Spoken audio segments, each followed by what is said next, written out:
اعوذ باللہ من الشیطان الرجیم بسم اللہ الرحمن الرحیم۔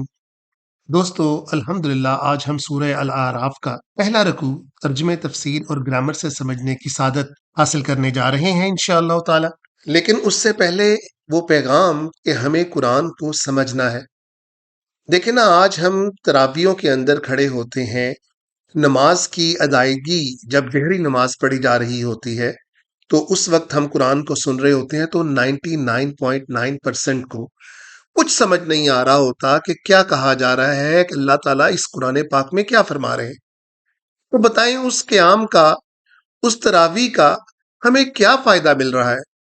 جبکہ ہم سمن بکمن امیون کھڑے ہوئے ہیں بس۔ اور اس وقت ہوش آتا ہے جب ہم رکوع کے اندر جاتے ہیں، کہ جب امام صاحب اللہ اکبر کہتے ہیں تو ہم اپنے خیالات سے باہر آ کر تو اس وقت ہم رکوع میں چلے جاتے ہیں۔ آپ تب ہی اپنی توجہ مرکوز رکھ پائیں گے جب آگے والے کی بات آپ کو سمجھ آ رہی ہوگی۔ تو آئیں شروع کرتے ہیں پہلا رکوع۔ الف لام میم صاد کتاب انزل الیک،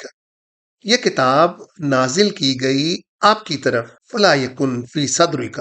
اور آپ ہرگز مت ہوں اپنے صدر کہتے ہیں سینے کو، حرج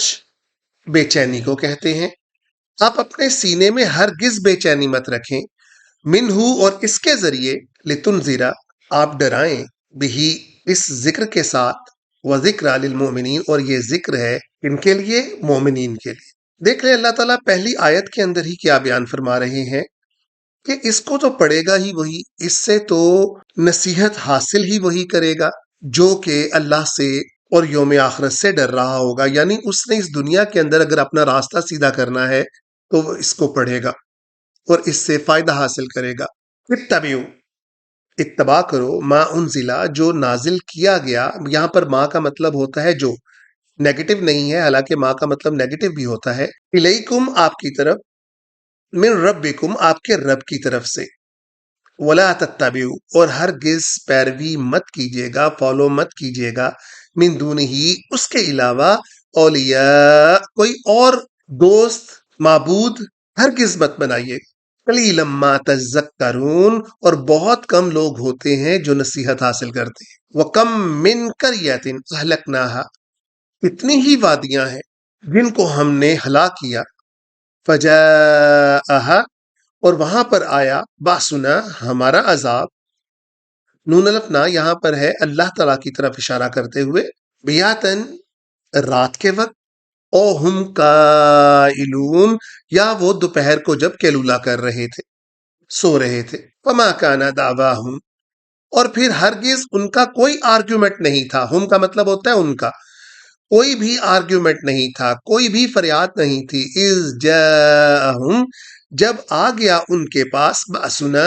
ہمارا عذاب، الا ما سوائے اس کے، ان قالو کہ وہ بولے، انا کننا ظالمین کہ ہم ہوئے کن کے اندر سے، ظالموں میں سے، فلنسألن الذین ارسل الیہم اور ہم ضرور پوچھیں گے ان لوگوں سے، ارسل الیہم جن کی طرف ہم نے اپنے ذکر کو بھیجا، لازمی ان سے دریافت کریں گے۔ ایسا نہیں ہے دوستو کہ قرآن ہمارے پاس آ گیا، ہماری مرضی ہے اس کو پڑھیں یا نہ پڑھیں، اس کو سمجھیں یا نہ، بلکہ اللہ تعالیٰ فرما رہے ہیں میں ضرور پوچھوں گا ان سے، وَلَنَسْأَلَنَّ اور ضرور پوچھوں گا کن سے، المرسلین اپنے رسولوں سے بھی، کہ کیا تم نے اس کو پہنچانے کا، اس کو بتانے کا حق ادا کیا، فَلَنَقُصَّنَّ اور بیان کیا ضرور ہم نے، علیہم ان کے پاس، ان کی طرف، بعلم وما کننا اپنے علم کے ساتھ، اور وہ ہرگز نہیں تھے، غائبین ایبسنٹ مائنڈڈ، یعنی وہ یہ عذر کر ہی نہیں سکتے تھے کہ ہم تک یہ کلام پہنچا ہی نہیں، والوزن یومئذ الحق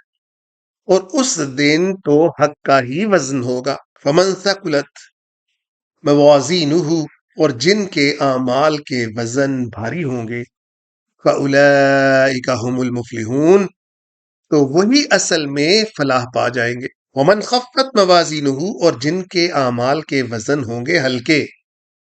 فاولئک الذین خسروا اور یہ وہی لوگ ہوں گے جو خسارے میں ہو جائیں گے۔